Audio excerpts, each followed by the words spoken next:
Gravação iniciada, presidente.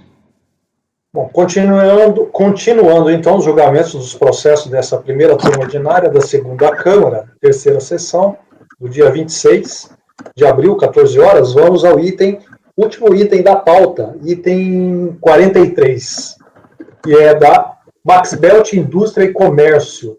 O processo é o final 2018-19, relatoria da conselheira Mara Cifuentes. Com a palavra, conselheira Mara. Esse processo é também dos que foram tirados em pauta ano passado, por causa do valor, e retornaram agora. Ele é um processo de IPI de 17 milhões, mais 4 milhões de juros de mora e multa proporcional de 12 milhões. No total, a gente não está entrando no juros de mora, né? Mas de qualquer jeito ele ultrapassa os 12 milhões, né? Está entre os 12 e os 36. Então, o termo de verificação mostrou os fatos ocorridos. A contribuinte não realizou nenhum recolhimento de IPI não vinculado à importação no período fiscalizado. Tampouco informou qualquer valor a recolher de IPI na DCTF do mesmo período. Falta de escrituração de nota fiscal emitida. A fiscalização obteve no SPED os arquivos digitais emitidos pelo estabelecimento industrial da contribuinte.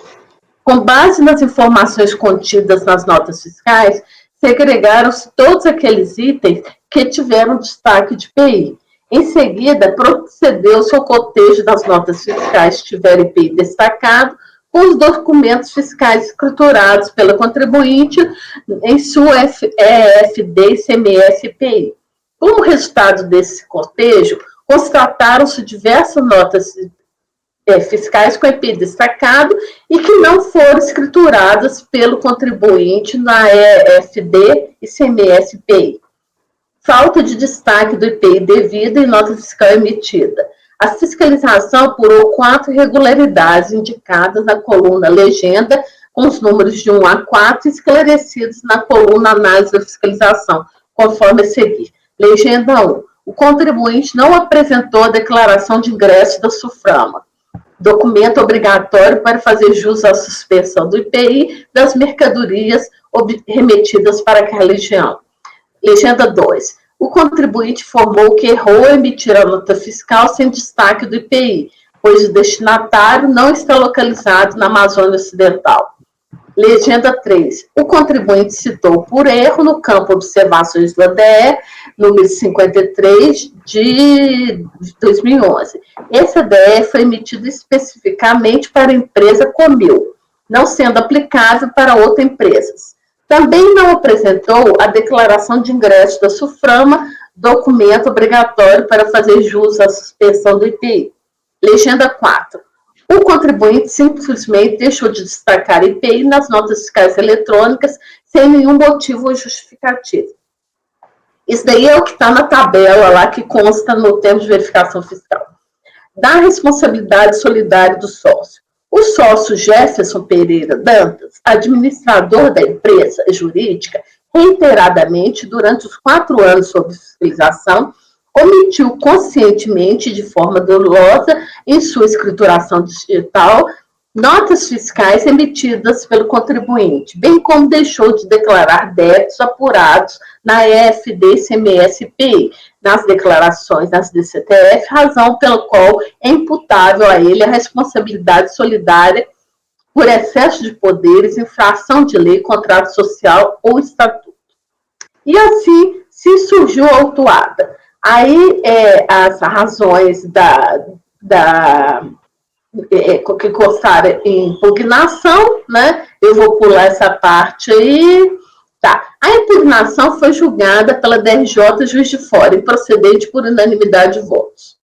Regularmente cientificada, a empresa e o responsável solidário apresentaram recurso voluntário conjuntamente, onde alegam, resumo, nulidade do auto de fação pela reconstituição da escrita fiscal, mero descumprimento de formalidade, descabimento da responsabilidade solidária do sócio, ilegalidade e inconstitucionalidade das sanções aplicadas, necessidade de perícia contábil. É o relatório.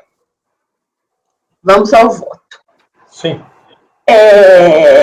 O recurso é tempestivo, tá? Consta do termo de verificação fiscal que foi aberto procedimento fiscal a fim de verificar o cumprimento das obrigações tributárias relativas ao IPI, de janeiro a dezembro de 2014, posteriormente incluído janeiro de 2015 a dezembro de 2017. A empresa foi intimada a apresentar documentos, livros fiscais, foram também utilizados dados do IPED e EFD, que estavam com valores errados. Mediante a análise da escrituração fiscal dos períodos em apuração, obtida na base de dados do SPED, cujos arquivos encontram os trabalhos especificados, verificou-se que a contribuinte apurou o saldo devedor de PI em todos os períodos. O contribuinte não realizou nenhum recolhimento de PI não vinculado à importação no período ora fiscalizado. Tampouco informou qualquer valor a recolher de PI nas DCTFs do mesmo período. Analisando as informações prestadas pelo contribuinte, a fiscalização constatou que o próprio contribuinte apurou os seguintes valores devidos de PI. Aí, voltando para o meu voto. Pela falta de comprovação de recolhimento e não apresentação de justificativas, foi lavrado auto de fração com saldos a pagar escriturados pelo contribuinte e não declarados em DCTF. Com os arquivos digitais obtidos do SPED, segregou-se aqueles itens de notas fiscais que tiveram destaque de PI, que foram cotejados com a escrituração, resultando em diversas notas fiscais com IPI destacado não foram escriturados pelo contribuinte. Algumas notas fiscais foram emitidas sem destaque e nelas estava consignado se tratava de suspensão de IPI por ser remessa para a Amazônia Ocidental. Para algumas notas fiscais, apurou-se como destinatários estados fora da Amazônia Ocidental. Outras notas fiscais não foi apresentado documento de ingresso emitido pela SUFRAMA. Ocorreram também saídas de produtos tributados sem o devido destaque do IPI, consignado na nota fiscal suspensão do IPI ADE 53/2001. O referido ADE não foi emitido para a empresa. Só um pouquinho.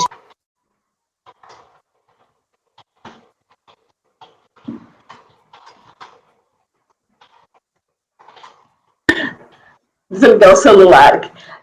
O ADE não foi emitido para a empresa, igual eu já tinha relatado, o ADE é de outra empresa. E algumas notas fiscais sem o destaque do IPI e sem nenhuma informação nas observações. Após esclarecimentos da empresa, restaram algumas notas fiscais indevidamente emitidas, que foram objeto da autuação. Então, depois de toda a análise que foi feita, aqui nesse auto só estão as que não teve esclarecimento da empresa e que a fiscalização está no auto que ela constatou que elas foram devidamente emitidas. A recorrente não contesta o resultado da fiscalização ou os valores constantes no auto de infração. Não apresenta justificativas, provas ou documentos a respeito de cada item individualizado pela autuação.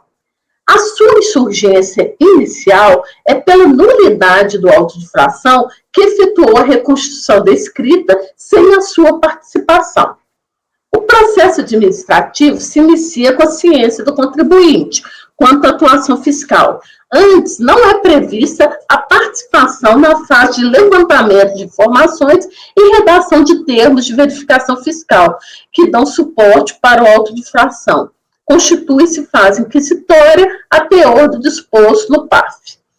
Quanto da ciência do contribuinte a respeito do auto de infração, inicia-se o prazo para apresentar alegações em provas, que entender suficientes para esclarecimento dos pontos controversos. Só com a autuação poderá o contribuinte saber o que está sendo impedido e poderá iniciar sua defesa. Eu cito o artigo 15 do PAF. Por isso, não é de se acatar a alegação posta. Para a recorrente, a constituição do auto de infração deu-se de forma simplista, com contejo entre notas fiscais de saída e falta de lançamento de impostos, o que não é verdade, conforme já esclarecido resumidamente acima. Foram verificados documentos fiscais e contábeis, sistemas eletrônicos obrigatórios de apresentação e preenchimento pelos contribuintes. A autuação foi efetuada a partir de informações do próprio contribuinte nesses sistemas eletrônicos obrigatórios e documentos fiscais e contábeis preenchidos por ele.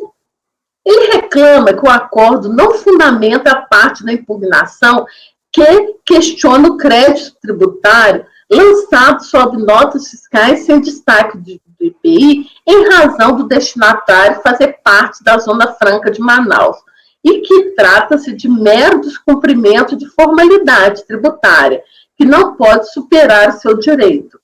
A única argumentação a esse respeito encontra-se contida no seguinte parágrafo da impugnação, que não veio acompanhada de provas de mero descumprimento da formalidade. Ademais, impugna-se desde já igualmente o crédito tributário lançado sob notas fiscais, sem destaque do IPI, em razão do destinatário fazer parte da Zona Franca de Manaus, uma vez que apontamento para tal supressão de direito decorre do descumprimento de mera formalidade que não pode superar o direito da parte, impactando em exação tributária que a lei não prevê. Aliás, a fiscalização discorre e explica que não se trata de mera formalidade, mas sim obrigação legal prevista para se usufruir do benefício fiscal. Ele cita o artigo 96 do RIP e artigo 1º do Decreto-Lei 356/68, artigo 89 e 87 do RIP e Portaria Suframa 529 de 2006. Aí eu reproduzo os artigos. Na verdade, o acordo recorrido não ataca especificamente o ponto apresentado. Entretanto, trata-se de alegação genérica, desprovida de argumentos e provas. Por isso, não merece prosperar. Aí eu cito o PAF, que fala, o artigo 16 do PAF, 17. Enquanto o pedido de realização de diligência via perícia contábil não merece ser acolhido. O artigo 16, também eu cito aí, que ele tem que juntar os motivos que justifiquem a formulação de quesitos, e ele não fez isso, o recorrente não juntou isso. E a realização de diligência ou perícia é faculdade do julgador, que a determinará quando entender necessário. No caso, não vejo necessidade de sua realização, já que toda a autuação foi efetuada em documentos emitidos pela própria empresa, que foi instada a apresentar documentos durante a fase inquisitória do procedimento fiscal. Quanto à responsabilidade solidária do sócio, a recorrente contesta sua inclusão pela errônea aplicação do 135 do CPN, e que não restou comprovada a ação dolosa por parte da pessoa física. Cita a doutrina. E continua que a mera ausência de pagamento de tributos não pode ser caracterizada como infração à lei, contrato social ou estatutos. É necessário provar que o administrador tenha se responsabilizado pessoalmente com referido inadimplência. De acordo com o relatório fiscal, o lançamento tributário decorre de não ter havido declaração de débito IPI da CTF ou comprovação do recolhimento, apesar de o contribuinte ter apurado saldo devedor em todos os períodos, conforme encontra-se escriturado na EFD. Também apurou-se diversas notas fiscais com IPI destacado que não foram escrituradas, algumas sem destaque de IPI, com suspensão indevida e saída de produtos tributados sem destaque, consignado suspensão por ADE que não foi emitido para a empresa. Na hipótese dos autos, o recorrente, sócio Jefferson Pereira Dantas, foi apontado por responsável com fundamento no artigo 135.3 do CPN e 28 do RIP. Aí eu reproduzo, estando assim descrito no termo de fiscalização. O sócio Jefferson, administrador, pessoa jurídica, reiteradamente, durante os 4 anos sob fiscalização, omitiu conscientemente, de forma dolosa, no EFD e nas notas fiscais, bem como deixou de declarar débitos na EFD e na DCTF, razão pelo qual é imputável a ele a responsabilidade solidária. O acordo da DRJ, a prática da infração à lei, restou caracterizada, justificando com a nota conjunta PGFN-RFB 1 de 2010 e os precedentes que ensejaram a edição da súmula STJ 435. Entendo que a ausência de informação dos saldos devedores de IPI nas respectivas DCTFs e a falta de recolhimento dos mesmos não se trata de mera ausência de pagamento de tributos, como alega a recorrente, mas sim uma ação sistemática para impedir a cobrança dos tributos em razão da sua não declaração, restando configurada a intenção de não pagar o IPI, evidenciando a infração à lei. De fato, fica patente a quebra da regra inserida em ato legal, a ação reiterada de crescimento da DCTF sem informação de qualquer valor de débito do IPI, se tomarmos em conta os valores devidos apostos nos livros fiscais. Não há dúvida de que houve conduta, no mínimo culposa, no ato de omitir os valores lançados e obrigação acessória para camuflar a ausência de recolhimento. O IPI lançado era sabidamente devido pela empresa e, consequentemente, por seus responsáveis legais. Tanto é assim que tais débitos estavam destacados nas notas fiscais. Observa-se que a situação verificada nos autos é absolutamente diversa daquela onde há dúvida legítima acerca da ocorrência do fato gerador, efetiva controvérsia de direito. Não foi instaurada nos autos qualquer controvérsia quanto ao fato de o tributo ser ou não devido. Os valores lançados são exatamente aqueles informados pela recorrente.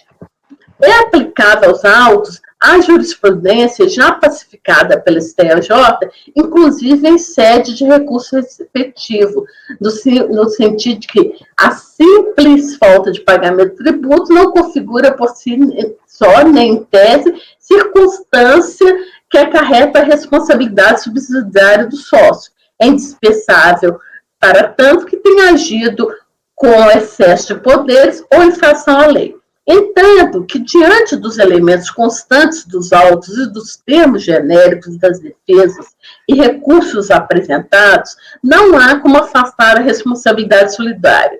O que ocorreu não pode ser entendido como simples falta de pagamento de tributo. Houve, ao meu ver, conduta consciente do administrador da sociedade no sentido de se evadir a sua obrigação legal. No mesmo sentido, podemos citar os seguintes julgados do CARF. Aí eu cito alguns julgados, né, do CARF, nesse mesmo sentido. O interessado, sócio da empresa, não apresentou provas que o desincumbisse da atribuição de responsável solidário. Por isso, deve ser mantida a autuação.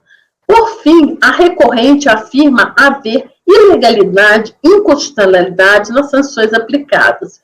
Todavia, no que concerne aos órgãos julgadores, aí eu falo do 26, né, que fica vedado aos órgãos afastar a Corte Internacional da Lei. Não, as súmulas têm mais baixo. Portanto, a autoridade administrativa não tem competência legal para decidir acerca da inconstitucionalidade de normas legais, matéria reservada ao Poder Judiciário, pelo que qualquer discussão quanto aos aspectos de inconstitucionalidade deve ser submetida ao crivo daquele poder. Desta forma, trata-se de matéria que, como se sabe, não pode ser apreciada no âmbito administrativo, consoante súmula 2 do CARF, de aplicação obrigatória. Aí eu ponho a súmula 2, pelo exposto, conheço o recurso voluntário e, no mérito, nego-lhe o provimento.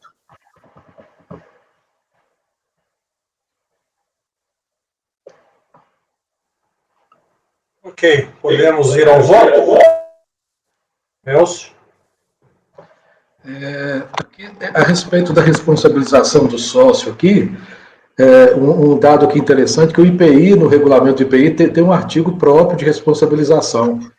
E a fiscalização se amparou nele também. Eu vou até ler aqui, é o artigo 28 do regulamento do IPI. São solidariamente responsáveis com o sujeito passivo, no período de sua administração, gestão ou representação, os acionistas controladores e os diretores, gerentes ou representantes de pessoas jurídicas de direito privado pelos créditos tributários decorrentes do não recolhimento do imposto no prazo legal. Então, aqui geralmente lá em outras situações, a fundamentação é só no CTN, né? Que há interpretações diversas. Mas aqui, no caso, por se tratar de IPI e ter um artigo específico definindo essa responsabilização sem se reportar a um excesso do sócio controlador, eu acompanho a relatora. Eu até citei o 28 aí, Elcio. Eu peguei mais no excesso de poder, mas eu citei ele, o 28 também. Eu vi. Agora, o interessante aí é que, igual eu falei, esse processo eu fiz ano passado, né? Então a gente pega esses processos antigos, mas igual na hora que eu fui lendo, eu fui lembrando. Ele não se insurgiu contra os valores, quanto que foi glosado, quanto ele tem que pagar, quanto a autofação. Ele concordou, isso ele concordou. Então, e as alegações dele foram todas genéricas, entendeu? Então, ele não traz alegações. Eu fui refutando uma por uma, porque eu falei assim, isso daqui, com certeza, ele está querendo ganhar tempo para ir para o judiciário, então eu preciso ou então tem um embargo, né? Aí eu falei assim, eu tenho que refutar uma por uma. Na verdade, não tinha prova nenhuma, ele não traz prova nenhuma.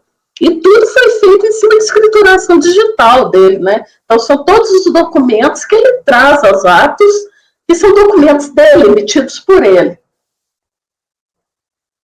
Ok. Leonardo? Com a relatora. Pedro?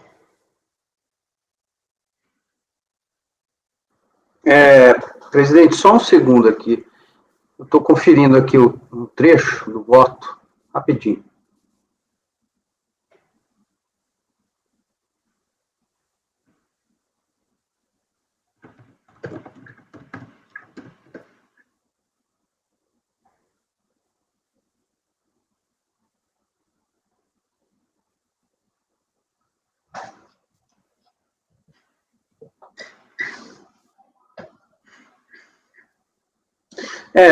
Mara, pelo que eu estou vendo aqui, você não está afirmando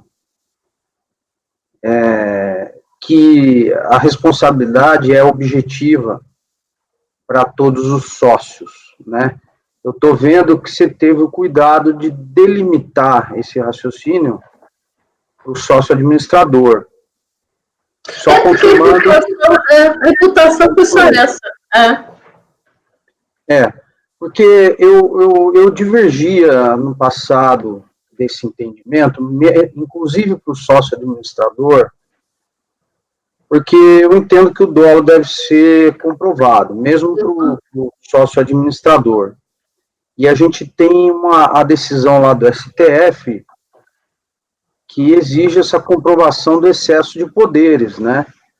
E ela não diferencia, né, se para o sócio administrador ou não. Então, eu tenho um entendimento um pouco divergente, apesar de você ter tomado esse cuidado de não generalizar, o qual eu parabenizo, né, porque esse tema é muito relevante. Eu vou votar pelas conclusões. O encaminhamento final seria o mesmo, porque o contribuinte, de fato, ele não contestou a questão meritória da responsabilidade dele. Ele contestou-se a questão formal, né? Falou, não posso ser responsabilizado, mas não é assim também. Tem uma questão probatória aí também, né? Então, acompanhe pelas conclusões. Ok, Pedro. Arnaldo? Eu tenho 3 pontos que eu queria só esclarecer, Mara. Tem determinado trecho no teu voto que tu coloca assim, Na verdade, o acórdão recorrido não ataca especificamente o ponto apresentado. Tu quisesse dizer mesmo o acórdão recorrido ou o recurso voluntário? Isso está na página... Desculpa, está na página 6, no meio. A página 6, deixa eu ver aqui.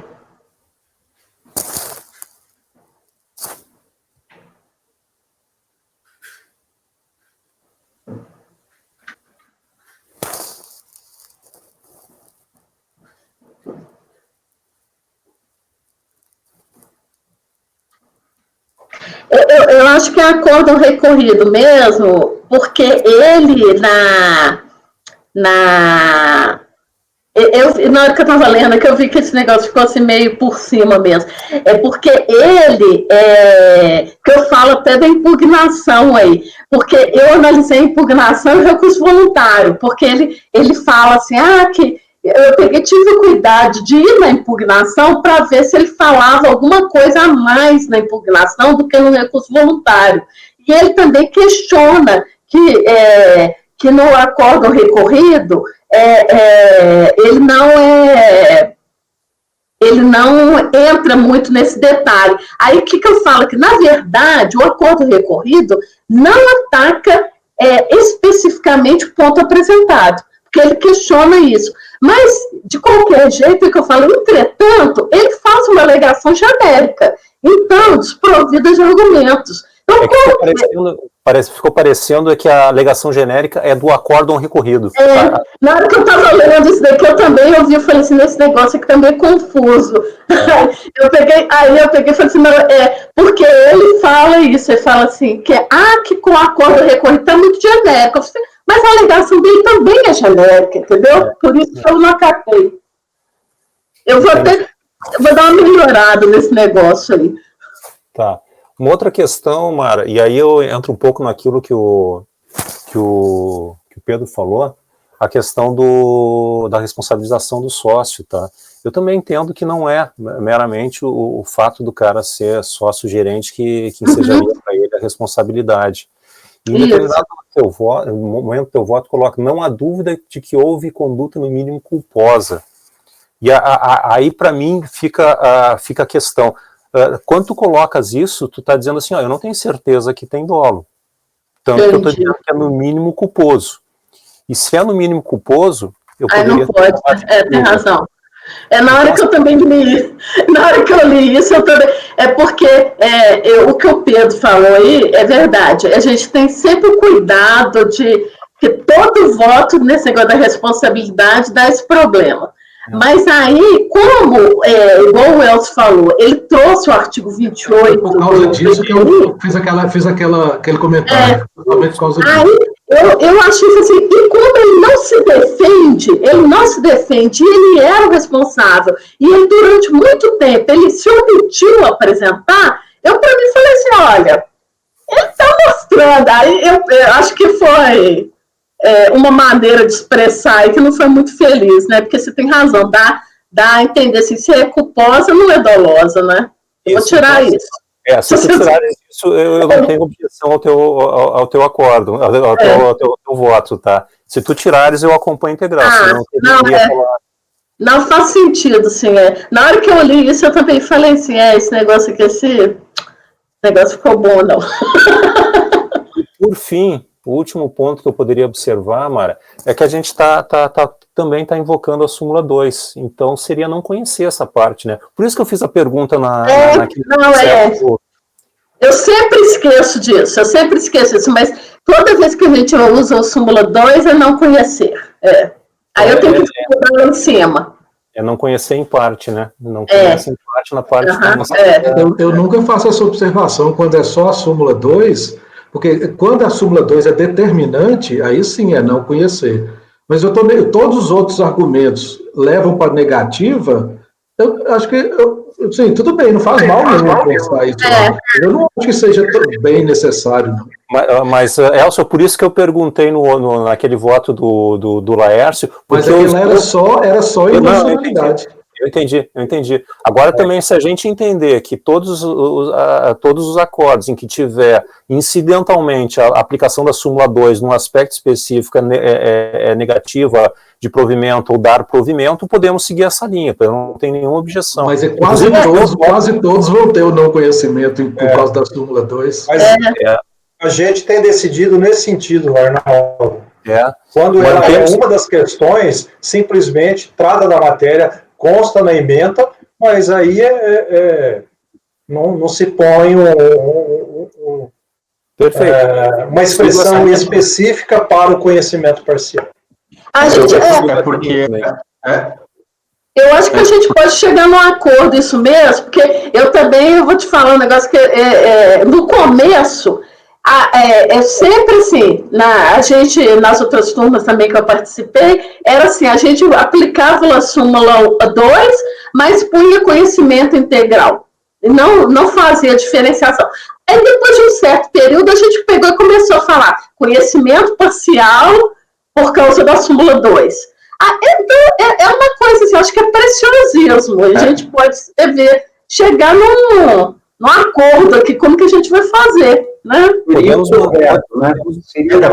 É porque a súmula 2... Mas é precioso. É porque a súmula...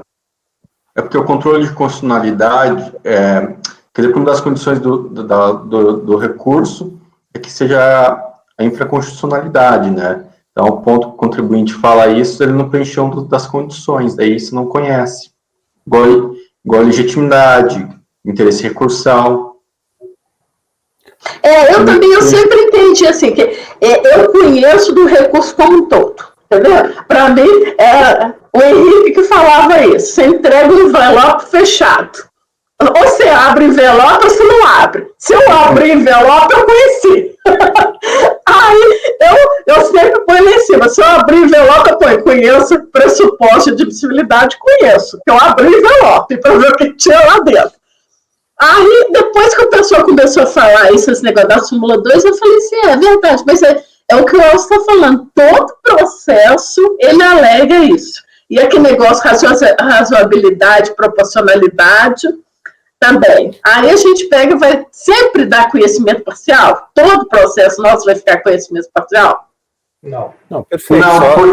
Não, sabe por que não? Sabe por que não? Você conhece parcialmente e, às vezes, o que sobrou você dá o provimento. O que sobrou você dá o provimento. Então, mas aí todo processo nosso a gente vai colocar isso, conheço parcialmente? Eu acho que vai ficar meio feio, né? Não. Bom, eu sigo a orientação de vocês. Nos meus votos, eu vou manter como estava fazendo até agora, que eu não vou citar o conhecimento parcial. Mantenho nessa linha que a Mara fez o voto dela e eu vou com o relator. Ok, Laércio. Aqui eu vou acompanhar pelas conclusões, mas eu também faço a diferenciação que o Arnaldo faz, que o Pedro falou e tudo mais, e por questão de economia processual, conclusão. Márcio. Estou acompanhando a relatora.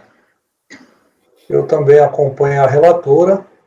Então, por unanimidade de votos, negou-se provimento ao recurso voluntário. Os conselheiros Pedro e Laércio votaram pelas conclusões. Então, esse é o resultado do item 43 da pauta, que é o processo da Max Belt Indústria e Comércio Limitada. Final do processo 2018-19. Bom, antes de qualquer coisa, vamos dispensar o nosso apoio e encerramos julgamento dos processos da pauta do dia 26 de abril, das 14 horas. Obrigado, eu, Marco Antônio, por encerrar a gravação.